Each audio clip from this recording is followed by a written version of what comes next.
Hey y'all, happy Baby Friday. I am pleased to, I don't know, for those of y'all that aren't in this area, today is the last day of hurricane season. So we're all celebrating down here. I want to welcome everybody today. I have a very, very special to me guest with us, Miss Amy Anderson. I have known Amy for a while now. We work together at Karen Zupko and Associates as consultants for a while. And I am really, really pleased to have her with us today. So Amy, thank you so much for joining us today. Yes, thank you so much for having me. I'm thrilled and honored to be here. Now, as we start off, people, as y'all are coming in, just give us a little shout there in the comments and let us know that you're here. And as we start going through things, I see some applause coming up, Amy, some people saying hi that way. So as we go through and we start talking, as normal, I'll do my little interview stuff with Amy so that y'all can get to know her a little better if you aren't familiar with her. But when we start talking about our topic, which is plastics, aesthetics, and just which can be applied to other offices too, some of the stuff we're going to talk about. So if y'all have questions, like usual, just go ahead and start putting them into the chat, and we'll pull them in as we talk about different things today. So for those of y'all who are not familiar with Amy, she is now a co-founder partner with Cheyenne Brinson at BrinsonAnderson Consulting. And she was one that if you'll go to the company and check out her bio, she kind of started early like I did in the business. But she was in offices at 18. She was a pre-med student and was in a plastic surgeon's office back then. So it was kind of like an omen calling for you, huh, Amy? That's right. And she has been multiple different areas, front desk, prior authorizations, billing, accounts receivable. So she really has a good understanding of full practice management and how the full practice runs, which is something that I was lucky, in my career to be able to do too. And I think it really gives you a more well-rounded understanding. So it's not all, well, you have to do this to get it paid for coding, and you have to do this for billing, and they kind of tug. Whereas if you kind of do some of everything, you get more of that long eye sight kind of, I think, on a practice. And so she's done kind of all of it too. She has been in private practices. She's managed hospital-based centers, academic centers. I love academics. I loved when I worked in PATH facilities. It's really fun to work with the residents and the students and stuff like that too. I always learned my trick then that if there's food out, you'll get every resident. That's great advice. You can always attract them with food or sweets. Yes, because I would be on site doing something for like maybe the neurology division, let's say. So I'm giving a talk and all the residents, because they'd always have food. So residents from all over would end up kind of sneaking in. Oh, what you doing in here? And there is just like, I know the food's over there. Go ahead and take something. And that's kind of what they were checking out. But that's, whatever hook you need, right? I love it. But she has an MBA in general studies, an MBA and then a BS from Indiana University. So you went to Indiana University for everything. Is that right, Amy? That's right. I'm a Hoosier through and through. Yeah.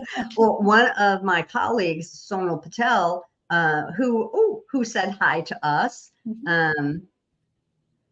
Where did Sonal go? So Sonal Patel, her son recently started college, and he is going to Indiana University. So she has been on campus a couple times with him, and she really likes it. It's a beautiful campus.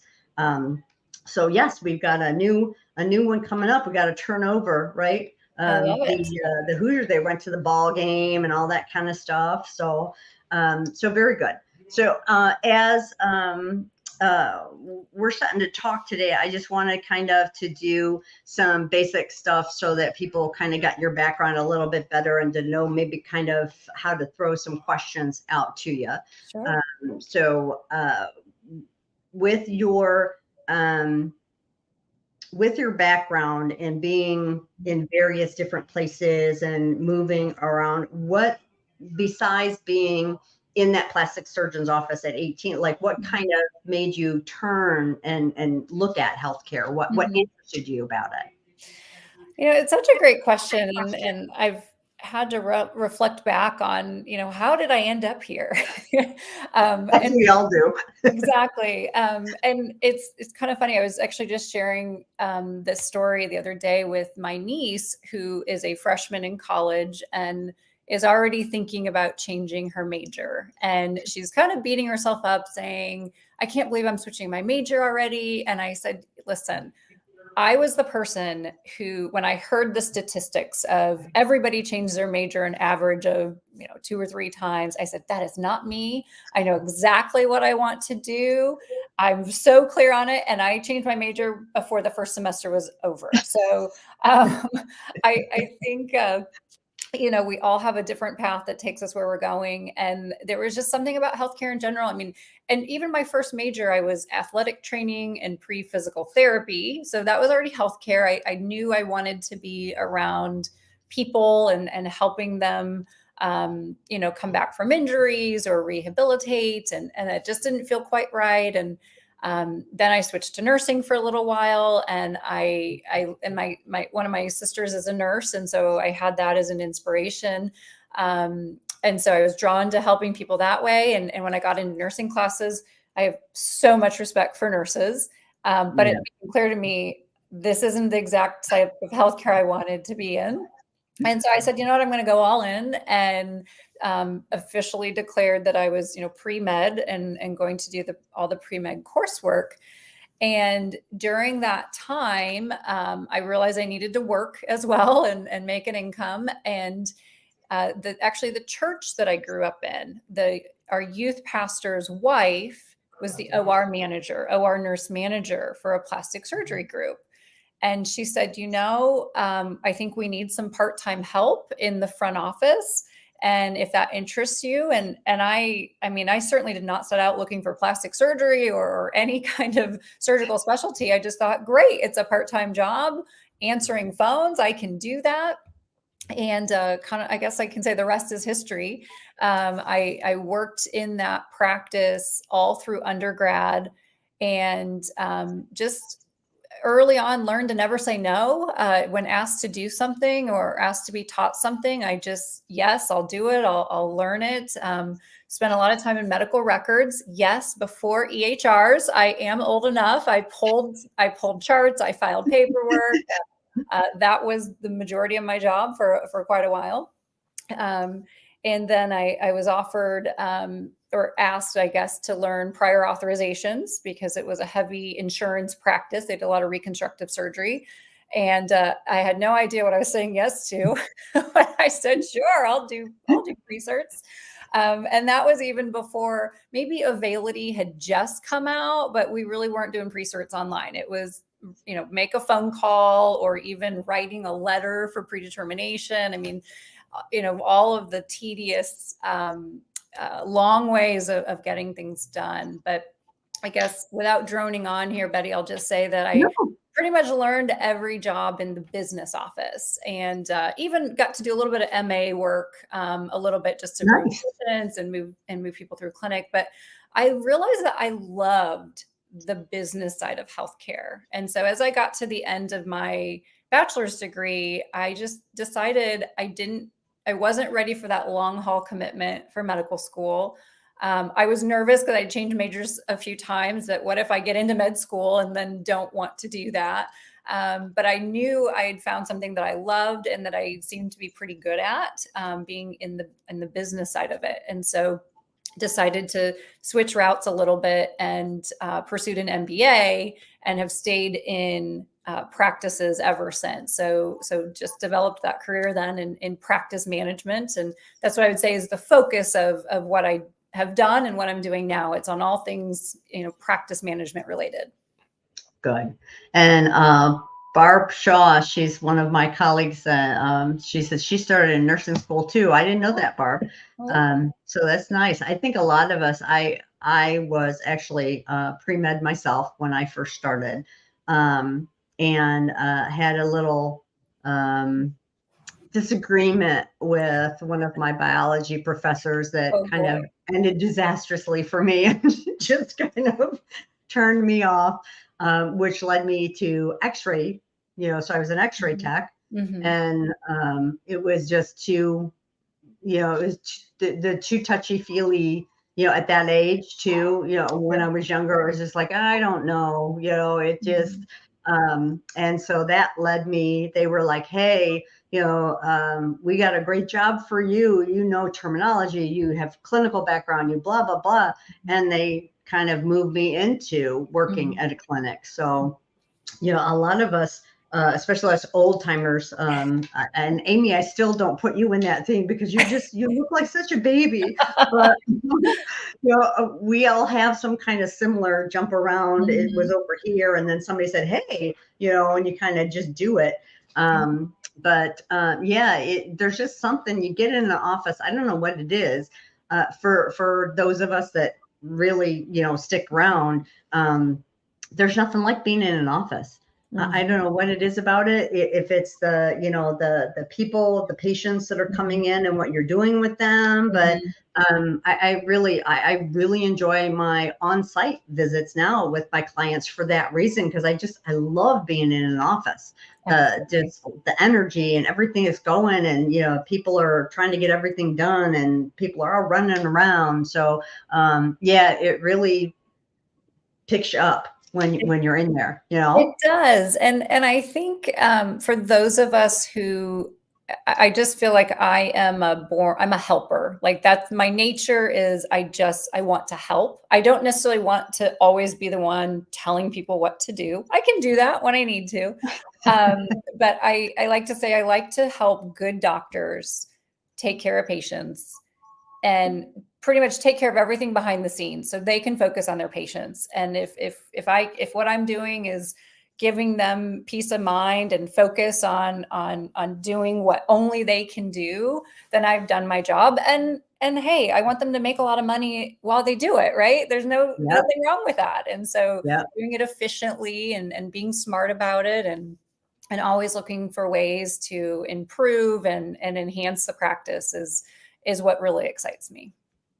Yeah, one of my earlier clinics that I was at, I had 2 infectious disease doctors and 2 surgeons, 2 general surgeons, and they were the best physicians that, just very caring, very nice. It was like the little family kind of thing. We'd always have holiday celebrations, all, we always did things together and would go and go out, and they were the most caring physicians that I've worked with. And that really, that's where my passion for physicians and making sure they get taken care of comes from. So it's that same kind of thing. Especially now, we're looking at this conversion rate for next year, and, you're thinking about that, and they have to be able to get paid appropriately for what they're doing, so that, they can keep in business and keep taking care of patients. They can't get new equipment. They can't get more, they can't do those things if every time they turn around, everything's getting slashed. So I think those of us that are not only that work in the practices for them that have their backs, but they're also overworked. So pulling in people like us, that have that passion for them, to make sure that they're getting what they need and what they deserve, which is, I think, more for me. I'm like, no, you did this work. You should be paid for it. Don't feel bad about, oh, well, but maybe it was just a 3, you have those kind of discussions with them, and just looking how the practice runs. A lot of physicians I have found And if you found otherwise, but I don't think you'd be doing what you do now, Amy, if this was true, a lot of them are not good business people. Correct. That's not what they did. Right. They came into it to treat patients, to take care of people, to help them out, and so they, business classes, you don't see them through their med schools. It's not like they're teaching them how to run a practice at every medical school. Right. They kind of just throw them out there. If you don't want to come to work for us now, after they are in residency, if they decide to go on their own, they're really kind of on their own at first. And some of them don't make really great decisions at first because they have no clue. Right. Right. So it's true. And I quite a bit of what I've been doing in the last several years is helping docs start new practices from scratch. And, undoubtedly we'll get a couple months into it and, they're aware enough to say, I need some help. There's a lot I don't know. And then there'll be a point they'll say, oh my gosh, Amy, I can't believe all the stuff I didn't know. Like, what would I have done? And not that there's any like secret sauce I was teaching them. It was just bringing them some awareness. They're so focused on the clinical side, and often starting a practice, they're thinking how I want to care for my patients and my flow of caring for patients, and maybe some marketing things that they have their eye on, and not thinking about all the thousands of other tasks and systems that go into place, to make the practice work. And so you're right. It's usually very eye-opening, but exciting. And for the right physician who is entrepreneurial and really wants to be the boss and wants to make those decisions, and is prepared to have an equally demanding administrative role as they are clinically focused. It can really be a beautiful thing, but it's not to be underestimated how much goes into it. Yes. Yeah.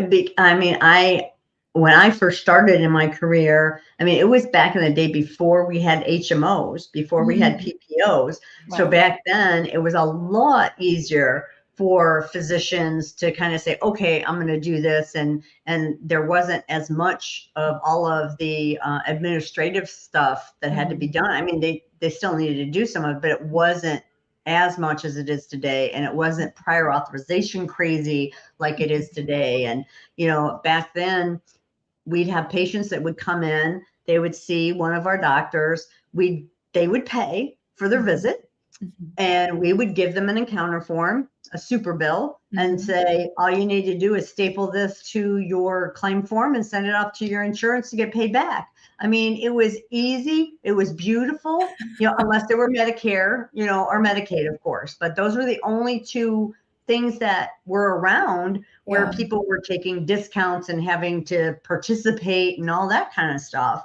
And then as that started to come around, and, a lot of physicians, I think, lost their shirts when HMOs first started. They signed every contract that came across their desk because it sounded like a great deal. You're going to pay me this much money for every patient every month, whether I see them or not, and they would get into these things and not really go through it. And, it was hard. When people started really getting the downside of those HMOs. But nowadays, to start a practice, I think a physician, unless they're joining into a small group, would really struggle to do it on their own, and that's where, you and Cheyenne at BrinsonAnderson come in with what you help them do, right? Yes. Everything, it's a lot of, operationally setting up the practice, but to your point, even when it comes to insurance contracting, for the plastic surgeons that I work with, I just had a conversation yesterday with two female surgeons that are opening a practice in Florida, which those of us who work we know it's some of the worst reimbursements in the country in Florida. And I said, you guys get all the sunshine, so therefore you don't get paid well, I guess, for the work you do. But we had to have a very honest conversation about, if they decide to go in network, what does this mean? And they asked, should we at least just start with Medicare? because, we can get all these skin cancers. And I said, let's do an experiment. And I pulled up the Medicare fee schedule, and, we found a malignant lesion excision code and a layered repair. And it came out to, around $500, a little less. And they had a moment of, and they go, that's probably, and, conservatively, we'd book an hour for that visit. And then we'd have the post-op care, we have the staff, we have the suture, we have the supplies. And so they haven't made their decision yet, but I think they needed to see and be realistic about, this is what the reimbursement is. And in Florida, Medicare is often your best payer. And so your contract from Florida Blue and others are going to be less than that. And so they're tough decisions to make. But to your point of, docs in the past signing HMOs without really reading it, I just want them to understand. I don't want to sway them necessarily, but I want them to be fully informed before they make these decisions, because once you go down that path, it's a whole lot more challenging to change directions. Definitely. And I'm sorry, y'all. I just want to say earlier, for some reason, people's comments were not showing to me. So I normally kind of call a couple people out that are joining us. And I didn't do that this time because nobody was showing. I don't know why, but now things are starting to pop up. So I just want to say that lady, she's one of my frequent watchers, a nice colleague and friend of mine. So Lady's joining us. So, hey, Lady, we got Cassie in here. So, hey, Cassie. And I did see that Bertram Lancico also was joining in for us, and I will be on his Renown Revenue Cycle Roundup. I know, Bertram, I butchered the name of that, but I'll be on that on the 13th to speak with him. So I just wanted to tell everybody, and Shelly, I see that you're there too. So I just want to say hey to some people and let y'all know that I wasn't trying to be rude or ignore you, but it wasn't coming up. So, but that, that bugs me when I, so I had to say something. Yeah. All right. So with what you do now, like, just give a quick rundown, because that works into the topic we're discussing. Like, what do you, what are the things that you do for practices now? So there's a couple different buckets. One of them is the new practice startup that I was just kind of talking about. And that really is a white glove service, if you will, of from the time they say they want to start a practice to getting open. And in plastics, I would say I tell them to plan on about 6 months. The number one thing that influences that is the real estate. Do they have a location? How much construction is required? Because that can change it from 6 months to a year, depending on construction and just all the delays. I don't do that piece of it. Have, different people I could refer to depending on where you are in the country, but finding an office, getting a lease signed and getting it renovated, is a giant piece of it. And so, what I'm doing is really helping them while that's all underway. We're going through everything else with starting up the business, getting their business license, getting all of the insurances that they need, meaning, not just malpractice, but their business liability insurance, their workers' comp, their, all those other policies that need to be in place. Going through setting up fees. If they're doing insurance, of course, getting them going on all of their contracting and credentialing. Setting their fee schedule. For cosmetic fees, we'll often do some price shopping to see what what's the going rate in the area, and kind of work through understanding what their brand is and where do they want to position themselves. What are we going to charge for those out-of-pocket services?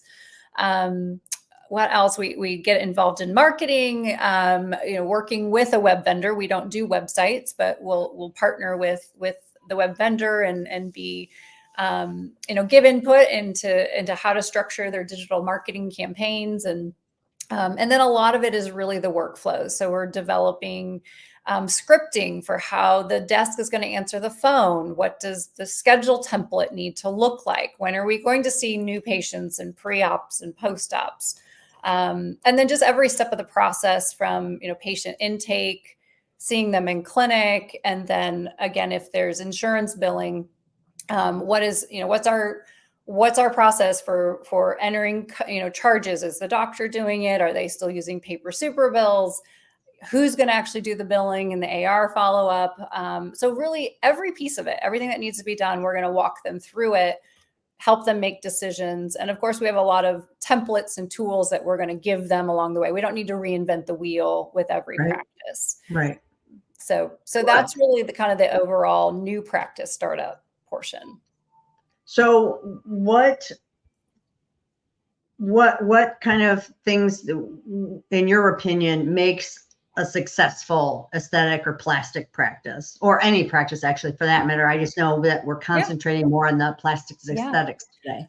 I've been giving this thought, and because often I don't think it's necessarily the surgical skills. Obviously that's important. I'm kind of assuming a foundational competency and that they're a good doctor, a good surgeon. So beyond that, it's really, I think it's about a personal brand. And what I mean is, developing a name for yourself. And the physicians that are the most engaged. And I don't necessarily mean that they're all over Instagram and TikTok and, necessarily doing the silly dances and things. But I think it's about being authentic to who you are, building relationships with patients, with other physicians, being just part of your community. And that can be a tough one because it's a slow build, right? It's not like I can dump $10,000 into a marketing budget and then turn on the faucet of patients, right? You build this over time, but the most successful ones are building it over time, and they are, committed to treating people well, doing the right thing, being accessible. And even the little things, I still say things like, you need to send a letter back to the referring doctor, and not because then you can charge a consultation. It's just like, it's the right thing to do. It's the kind thing to do. Or even, hey, personally call the doctor and say, hey, I saw that patient you sent over. Thanks so much. I just wanted to give you an update. We're in such a connected society now that through texting and phone calls, there's really no reason to not do that. A lot of my plastic surgeons, I shouldn't say a lot, a few of them who listen to my advice will still handwrite a thank you note after somebody comes in for a cosmetic consultation. How often do we get a handwritten note in the mail, Betty? Like, we don't anymore. It's special. It's meaningful. Yes. And so it's those little touches, I think, that tie into connecting with people and building a relationship that really go a long way. And the most successful practices I see are doing that in a variety of different ways. Yeah, I think that's a great piece of advice. And I think you're right. It's something that kind of got lost. And some of it, I think, started where people got kind of scared. Because I remember back in the day, my ID doctors that I was talking about earlier, they were the only ID doctors that were around. And because there weren't a lot of them back then, and that's when HIV started getting prevalent. And so they were very sought after, and they were very good. But they would get, at Christmas time, just the giant baskets and all kind of stuff from, physicians that were, had referred patients to us, what good care they took of their patients. And we, of course, were sending just the giant ones back out. But then when the whole Stark and into kickback and all that, then everybody got scared, right? To start sending these things back and forth. So all of a sudden it was just like, nope, you can't, no, can't do nothing. We don't want to do anything. We don't want to get in trouble. So I think some of it, they got kind of scared of doing those things that maybe they were doing. And our doctors really weren't doing it for business, because we had more than enough. We had all the business we could handle. So it really was like a thank you, a nice thing, a gesture from them. But I think some of it stopped with that kind of stuff where they were just scared. They didn't know what they could and couldn't do, what they could and couldn't say. So I think now that we've been having these laws for a while, and people are more used to them and they know, okay, well, we can't send $1,000 gift card over there to say thank you, but we can send a note and we can, so they're more comfortable with kind of the parameters. And I think that goes a far way with building those relationships with people, because there are so many, unless you're in a specific area where you're there are a lot of specialists in, an area that, in fact, we were talking yesterday, where you've got a lot of other practices now that are doing aesthetic kind of med spa type things that are like general practitioners. And, they see that, they think it's going to be a good addition to the practice. So it's like you see them popping up in different practices now. And so patients have, and physicians that are referring people, they can pretty much take their pick of where they want to send people. They don't have to send them to you.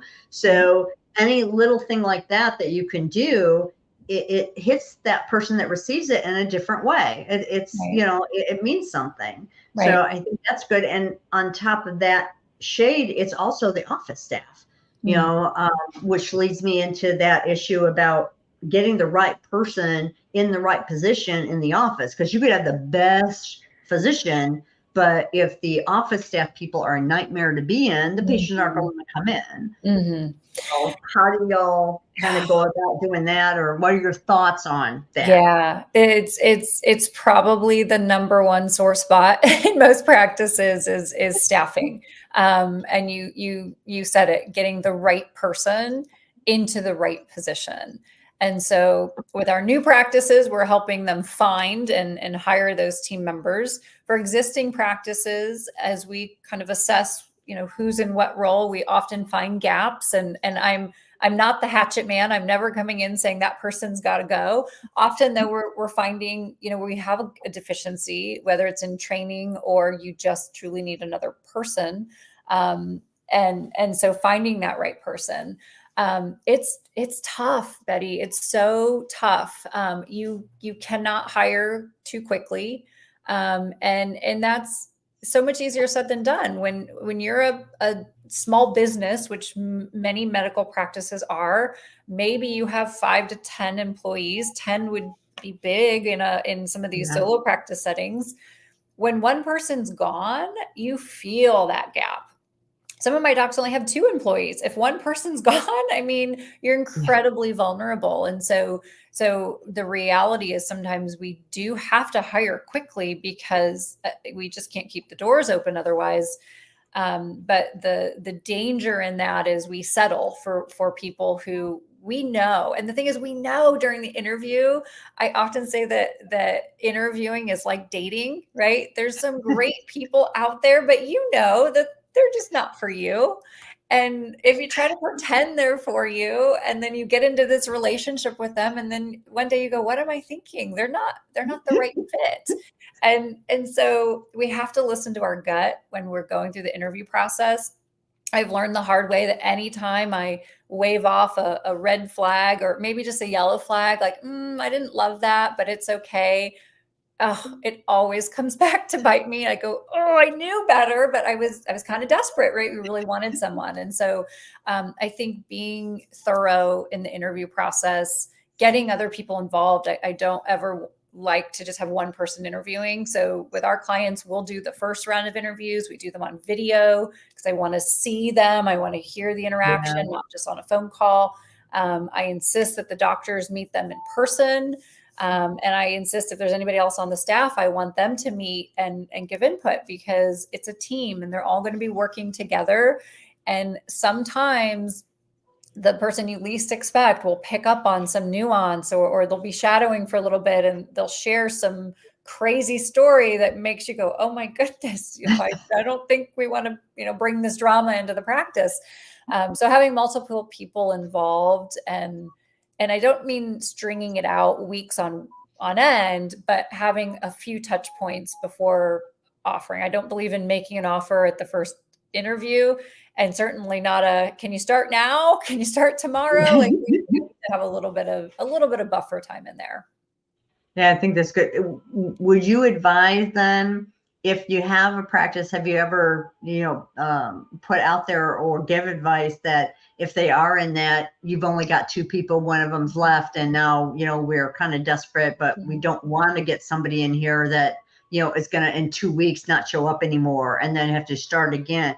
Do you recommend staffing agencies in situations like that? I mean, have you gone that route? Do you find that that's helpful as a stopgap? Yeah, I've worked with a few. I think it depends on the position. I think for a medical assistant, can be helpful, and I mean this with all due respect, because I immensely respect what MAs do. But if it is I need a person, a warm body to move a patient through the practice and capable of taking vital signs and handing out like I can't expect them to schedule a surgery probably on day one. They're not going to know the intricacies. I can't expect them to know every aspect of my EHR. But if it's somebody to guide a patient through the office, that can be helpful. It's really hard to teach somebody the schedule. Most practices have pretty complex schedules. So that front desk role is challenging. We in select practices, we have a couple members on our team that have pitched in as like a virtual receptionist or a virtual patient care coordinator. Usually we have to already have a relationship with the practice and know enough about them. And so, the beauty of technology is with phone systems, you can be anywhere in the world and answer the phone and have the schedule in front of you. And if you're knowledgeable of the doctor and the procedures and the diagnoses, the patient doesn't necessarily know that you're not sitting there in the office. And so, we've been able to plug some gaps like that. But it's tough. And yeah, sometimes it is staffing agencies. Who else do we know? Maybe that stayed home, left the workforce after having a baby or something. Maybe she wants to come back a few hours, just to help us out in a pinch. I mean, we get very creative, and often, if there's a manager in the practice, they kind of know they're the gap filler, whatever needs to be done. They're now wearing, all of those different hats to make ends meet until we can refill the position.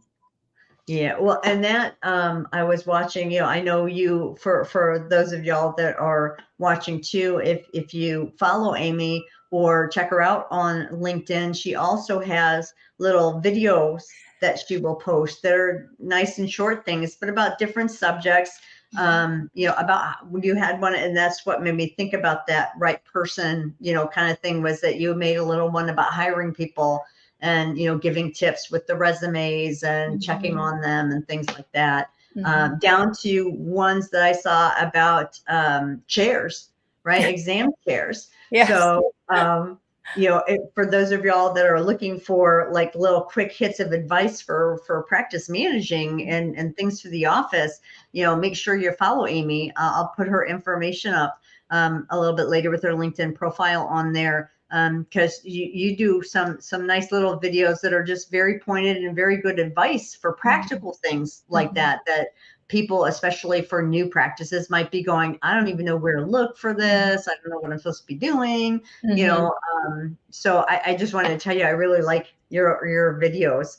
Are they, what gives you the idea for like, oh, I need to make one about this? Is it like some client that you feel the need for, and then you thought, oh, that would be a good, Yeah, that's exactly it. I mean, the ideas, and it's usually like, I just said that same thing 3 times in 1 week. Clearly this isn't, and I'll make a note of it. And then I'll just, put up my iPhone and do a little video. I'll tell you, I've been pushed a little bit to make the content. And now that I'm doing it, it's fun. But it's a lot of work. It's more than most people realize. And a little nerve-wracking in the beginning, but I had somebody tell me it's like going to the gym and building a muscle. Those first few times you're sore and it's uncomfortable and you feel funny, and then after a while you kind of get into the groove of it. So, but yeah, I really am just picking out things that are coming at me every day in practices, and I appreciate you saying that they're just practical and real, because that's what I'm all about. I mean, I've worked in so many practices. None of us want theory. None of us want, this seems like a good idea. We want to know what works. We want to know the fastest way to get something done, maybe the most affordable way to get something done. And we don't have time to try 10 different ways or go shopping on 10 different websites. We just want to know, what do I need to buy, or how do I need to do this process, and give me that advice. So that's what my focus is, just being very practical and clear. And you were very successful. So I just want to let you know, I want to throw that in there, that I really do like watching those. Now with aesthetics and plastics, also I would have this issue in pediatric offices. The question always, we had about consultation fees. Should you charge a consultation fee? I know I'm not talking about for a therapeutic kind of thing. We all know that those are valid things to get. But when you're looking more like in pediatrics, this practice that I ran, we would have patients that would come in and want to just talk with it. They were still expecting, they hadn't had the baby yet. So they wanted to see if they think, I honestly, we had women that would come in and say, I want to come in because I want to see if I think my baby would like the practice. And I'm like, oh, okay. And they would come, and then we'd find that they had been to like 4 other practices and were, so it was like, well, and they would want to talk to everybody and look at everything and have these in-depth conversations. And the physicians always struggled because it was like, well, we can't bill the insurance for that. Right. There's no medical necessity there, but we're spending a lot of time that I could be spending with a patient that I could get paid for. So, if we charge a consultation fee, they're always afraid that then the patient won't come in. Right. And in the pediatric one, it was a little different because then they were looking for an insurance long-term thing. Whereas with aesthetics, you're more looking at things that they're going to pay for themselves out of pocket kind of stuff. Right. So I'm sure that fear, when I've been in plastics offices, is kind of like the same thing, and they struggle with that. What's your advice on that whole consultation fee thing? Yes, I am a believer in the consultation fee. I think our doctors are worth it. I think their time is worth it, and it's worth so much more than what we usually even charge. But I think there's just some of the human psychology of, we value things that have a price associated with it, and we take for granted, or we take advantage of, things that are free. Right or wrong, it's just kind of human nature. And I'll tell you, one of the main reasons I charge a consultation fee, and I charge it at the time of booking the appointment, is I found it to be the best way to eliminate no-shows. Because I have your $100 or your $200 that you've paid.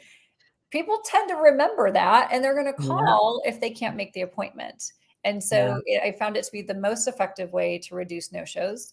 And then, in aesthetics, we do have the option to say it's a $100, $200 consultation fee, and we will apply it to a service if you proceed with treatment. And then it essentially is free.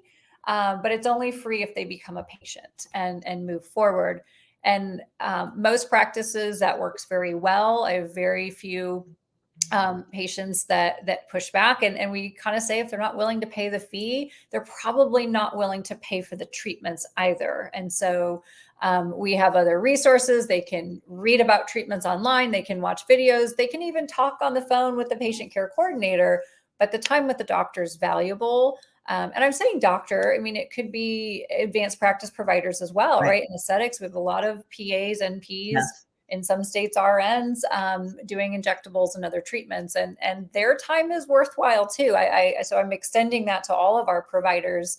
I do think their time is worthwhile, and I 100% recommend a consultation fee.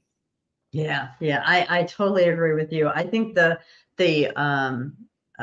fee is the biggest thing to help with the no-show issue.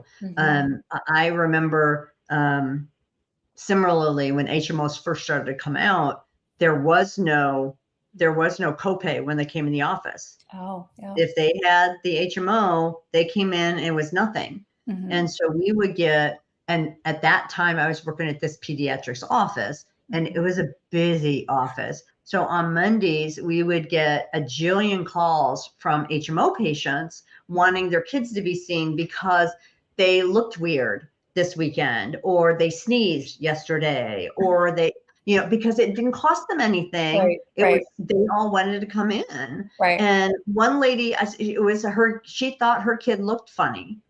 And now I would never say this to a patient, but I was like, well, maybe you just have a funny looking kid. Like, I don't know what to tell you.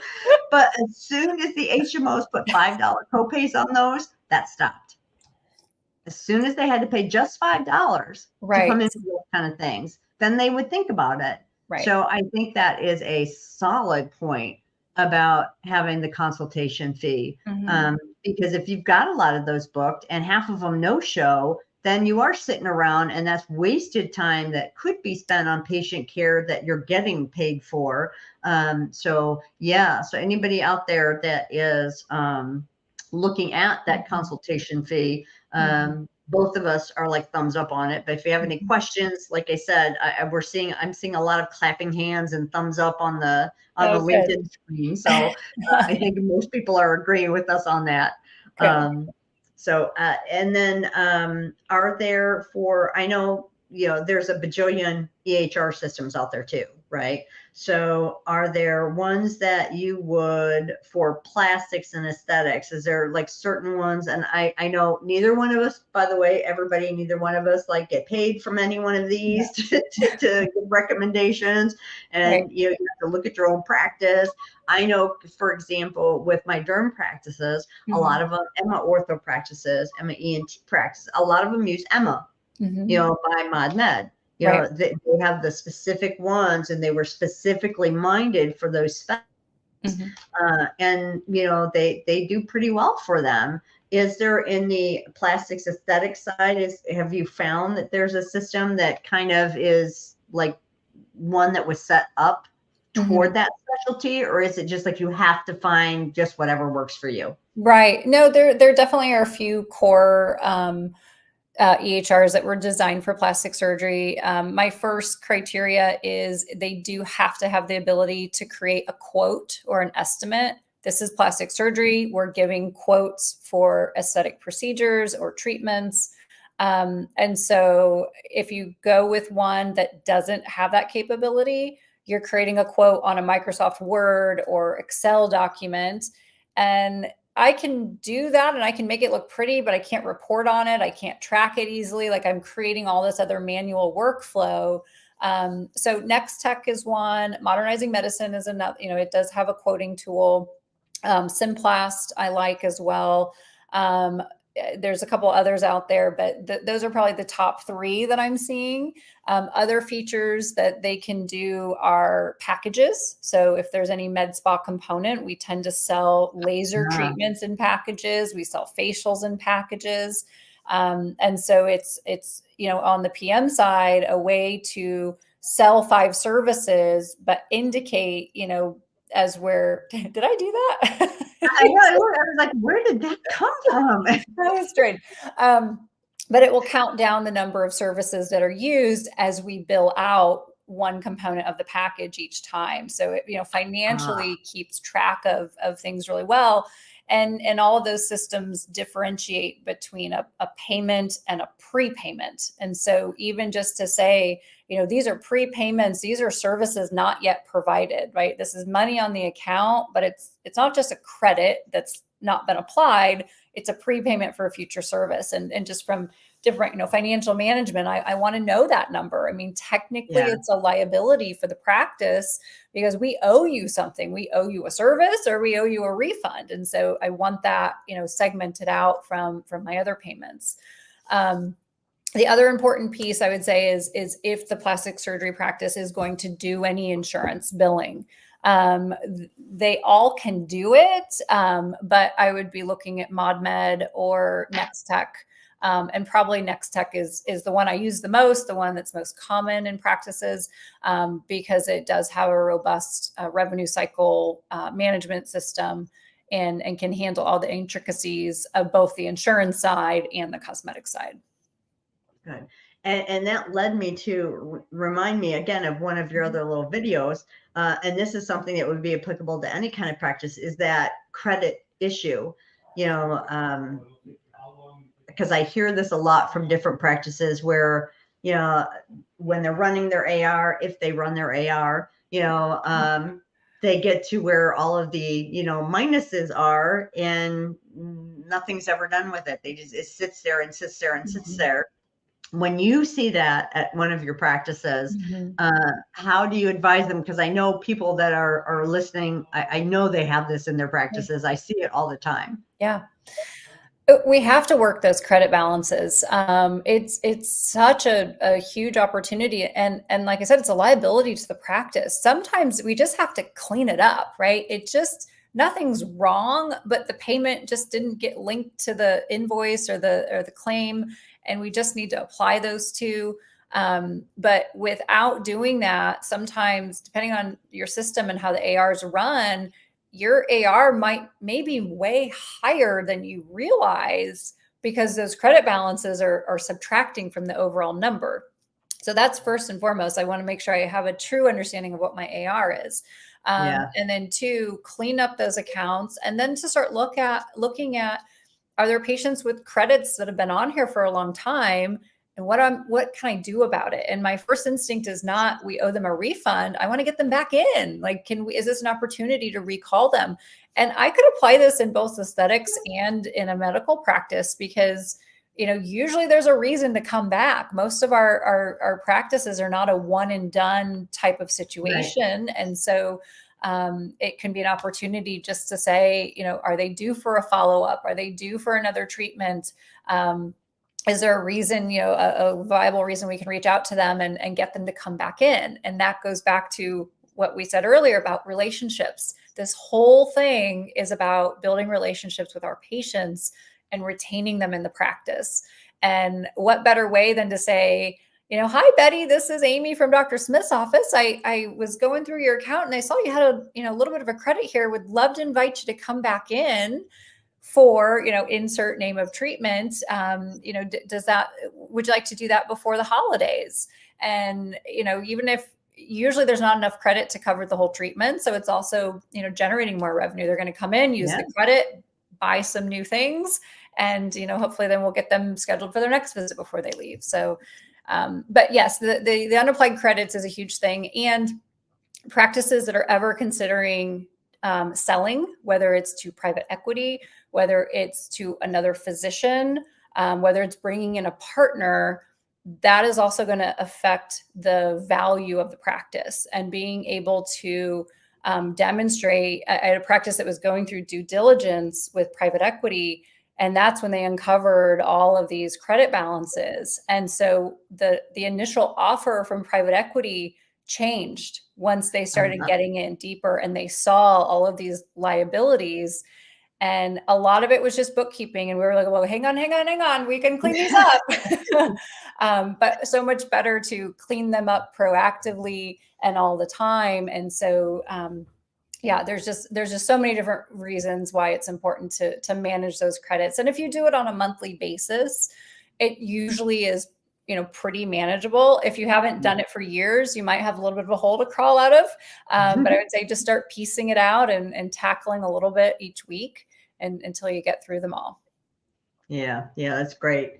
Now we've got just a few minutes left, so I want to ask you, because I think this is another thing that not only applies to aesthetics and plastics, but you could use it for other practices, is about your secret shoppers. So how do y'all do that? Sure. Well, I love that you asked about this, Betty, because it's one of my favorite things I like to do and offer to practices. And you're right, it applies to any specialty. So we know that first experience with the practice is crucial for any patient or prospective patient. And, you know, how our front office team is answering the phone, how are they responding to that lead that comes in from the website? And, you know, doctors usually aren't around to hear it themselves, or they might hear things in passing. And often this will come to me as a phone call to say, Amy, I just don't know that my front desk is up to snuff on their customer service. Can you work with them on their phone skills? So we start with doing secret shopping. We'll place a series of phone calls, and then we'll go online to their website and fill out that contact form. And we have a detailed questionnaire that we kind of rate each aspect of the call and that email experience, in terms of their customer service, their knowledge of the procedure that we're asking about. Did they ask us for our name? Did they seem interested in me as a person? Or was the impression they're just trying to get off the phone as quickly as possible? Did they offer an appointment? Just various things that we kind of go down our list and rate each of those. And then, when it's all done, we kind of summarize it and give kind of a grade, a score of how they're doing. And there's always opportunity. And then I like to present it to the team and kind of do an hour training session with them. And always in a very positive. I don't ever want to beat people up, or, because sometimes when they feel like, oh, you secret shopped me, they get a little weirded out about it. But it's always in the context of, we can always do better. We're always looking to incrementally improve. And so we want to create these amazing experiences for our patients that when they call this office, they go, wow, like that's like no other doctor's office. I feel like you actually know me, or I feel like you actually care about me. I don't know any physician who doesn't want that to be the experience in their practice. And that crosses all specialties. And so, working through, there's little things that we can teach and do. And it goes back to hiring the right person. You need the person on the phone to actually care about people, to be, naturally answering the phone with a smile in their voice, to be genuinely concerned, as appropriate. And so we use the secret shopping to kind of set the baseline of how are we doing now. We'll do some training, and then we'll do a couple more secret shopper calls a few weeks later, just to see if it sticks and see where there might be some ongoing opportunities. Yeah. We have to check back. It's just like when we audit physicians, you do it, you educate them, and then you got to check, in another few. That's why we do it, a couple times a year. Right. You got to make sure, they're continuing on that path. Absolutely. But yes, see, I told you the hour is just about up, Amy. Flew by. So, and I want to tell you, a couple of the people were making comments that they were very impressed with your knowledge. So thank you. I wanted to kind of put that there. So Lady and Molly, thank you for those comments for Amy. Now, as I said before, y'all, if you want to connect with Amy on LinkedIn, here is her LinkedIn profile. We'll also put it in the chat so you can see it later. If you come back, you don't have to go searching for the recording where in it we put it up. But then you can see all of her lovely videos and her posts and stuff, and connect with her. And I love getting ideas. So if you want to see a video on any topic, send me a DM. I'm always accepting ideas. And her company is BrinsonAnderson Consulting. So there is the link to her website. So if y'all want to go check out what our company does about some of the things we talked about today, if you think that your physicians, your practice could benefit from some of the stuff we were talking about, or of some physicians that are looking to go on their own or start a practice up, I can tell you, I worked with Amy, like I said, for some time at Karen Zubko and Associates. And so I've known Amy for a little while. And also Cheyenne was working at KZA with us at the same time. So, I personally know both of those ladies, and they are wonderful, wonderful people, easy to work with, just genuine, nice, confident, which is always real important in our field. So I would highly, highly recommend them to help if your practice is looking for some help. And the last thing I want to say for today is that I will be speaking at the AHIMA Virtual Medical Coding Summit on December 8th, is next Friday. they haven't had one for quite a while, so I was very honored to get chosen to speak. Sue Bowman is also going to be speaking, a couple, heavy hitters in there. I'm going to be talking about documentation for evaluation management for MDM. So if you want to go there, you can check out the link and see who's on the agenda. And if it's something that you would like to attend, it's from AHIMA. So there are CEUs that will be available for the summit if you attend it. So Amy, again, thank you so much. It was so fun to catch up with you and have you here on the program. I appreciate your time. Thank you. Loved being here, and so great catching up with you again, Betty. Mwah. All right, y'all. So we will have another session. I'm not sure. We will have one more session probably for the year, a broadcast. And hopefully, I haven't told her yet, but I know Sonal's on right now. So Sonal, I would like for you and I to come back and do our last quarterly open question thing for people. So that might be what you see from us next week when we should have done one. I didn't do one last Thursday because it was Thanksgiving. Mm-hmm. So the next one should have been next Thursday, but I will be at the NAMUS conference next week. So I won't be able to, do a live broadcast. It would just be too much. And I'll be involved in learning a bunch of new stuff. So it will be sometime in December. So thanks for joining us, y'all. Appreciate your time.